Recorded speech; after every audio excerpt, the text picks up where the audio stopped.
Mansion in the middle of the jungle? Check. Giant Aztec god of death? Check. Seeing ghosts of conquistadors and a sawed-off shotgun that shoots lightning? Also check. This is Death Relives, a strange, dark journey filled with the legends of the Aztecs.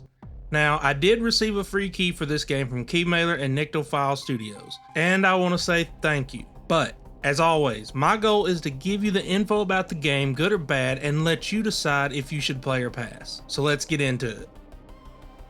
Death Relives has some interesting things from a visual perspective. First, it's set in the deep jungle in an old abandoned mansion in South America. But it doesn't stay there. You have these visions that transport you to the deck of a conquistador's ship, where you watch ghostly images tell you a tale. You also visit ancient Aztec temples in this dreamlike state. Every area of the game looks pretty good, but this is an Unreal Engine 5 game, and that brings its own issues. Most of them are performance based, with some motion artifacts from its upscaling tech. It is clear that this game was heavily inspired by classic Resident Evil. But instead of gruesome zombies, you're being chased by Xipe Totec, the Aztec god of death, who looks creepy with his red glowing eyes as he's chasing you through the dark. One other oddity though that I have to mention is with your flashlight.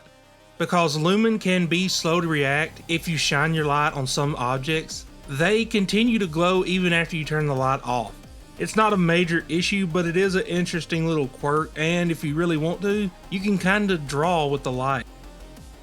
This is probably the game's biggest issue.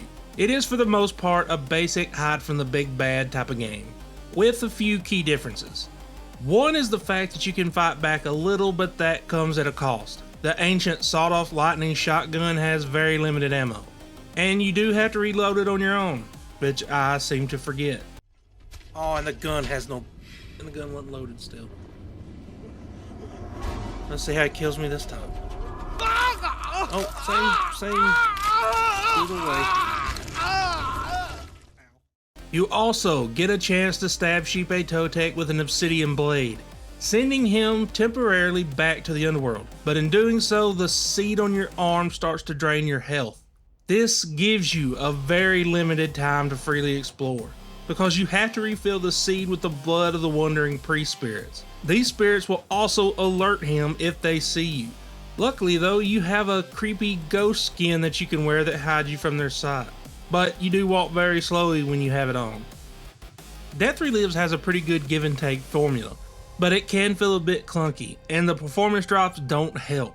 30 FPS is the best choice on Series X if your display doesn't have VRR. But the puzzles are the best part of the gameplay by far. They are not overly complicated, but trying to solve them while avoiding Xipe Totec is what makes them so good and interesting. This is the best part of the game by a mile. With headphones, you can hear the creaks of the floor, strange distant noises, babies crying, and the deep rumble of Xipe Totec's voice as he taunts you. It is unsettling to hear random crying or the thud of his footsteps coming down a hall after you. As for the story, it's a bit different. It's almost a lesson in Aztec mythology. And for your character, it's a complete nightmare. Seeing his mother taken away and all of the bodies scattered throughout the entire mansion, it would definitely suck to say the least. I wish I could go into more detail here, but because I don't want to spoil it for people that want to play it, I liked the story and the ending. It was a bit different than I was expecting. Overall, Death Relives is an interesting title that has some pretty good ideas, but isn't quite capable to capitalize on them in the best ways. Even though the game has some combat, it is basically a hide-and-seek horror game, and it suffers from the normal Unreal Engine 5 performance problems. The game is about 3 to 3.5 hours long, and it does have multiple difficulty levels, so it does have some replayability. Now for me, it's a play. I enjoyed the story and the creep factor, but I am a huge horror game fan. My goal is not to say that you will love this game, but to give you the info you need so you can decide if you want to play or pass. The choice is yours. Let me know in the comments. Would you kindly leave a like and subscribe, and I will talk to y'all later.